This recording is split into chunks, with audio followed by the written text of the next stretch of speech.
பெற்றாராலும் சகோதரராலும் பந்து ஜனங்களாலும் சிநேகிதராலும் காட்டிக் கொடுக்கப்படுவீர்கள். உங்களில் சிலரை கொலை செய்வார்கள். என் நாமத்தின் நிமித்தம் எல்லாராலும் பகைக்கப்படுவீர்கள். ஆனாலும் உங்கள் தலை மயிரில் ஒன்றாகிலும் அழியாது.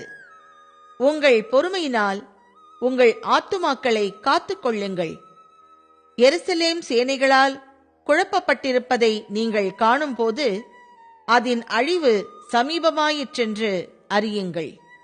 அப்பொழுது யூதேயாவில் இருக்கிறவர்கள் மலைகளுக்கு ஓடிப்போகவும், எருசலேமில் இருக்கிறவர்கள் வெளியே புறப்படவும், நாட்டுப்புறங்களில் இருக்கிறவர்கள் நகரத்தில் பிரவேசியாமல் இருக்கவும் கடவர்கள். எழுதியிருக்கிற யாவும் நிறைவேறும்படி நீதியை சரிக்கட்டும் நாட்கள் அவைகளே. அந்நாட்களில் கர்ப்பவதிகளுக்கும் பால் கொடுக்கிறவர்களுக்கும் ஐயோ!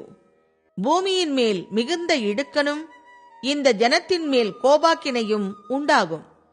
பட்டய கருக்கினாலே விழுவார்கள். சகல புறஜாதிகளுக்குள்ளும் சிறைப்பட்டு போவார்கள். புறஜாதியாரின் காலம் நிறைவேறும் வரைக்கும் எருசலேம் புறஜாதியாரால் மிதிக்கப்படும்.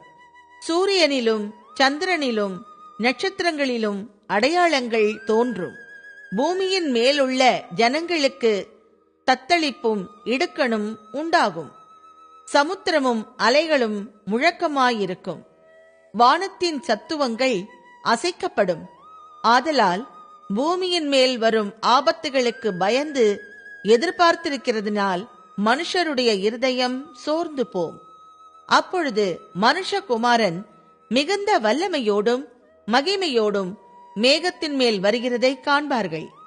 இவைகள் சம்பவிக்கத் தொடங்கும் போது உங்கள் மீட்பு சமீபமாயிருப்பதால் நீங்கள் நிமிர்ந்து பார்த்து உங்கள் தலைகளை உயர்த்துங்கள் என்றார்.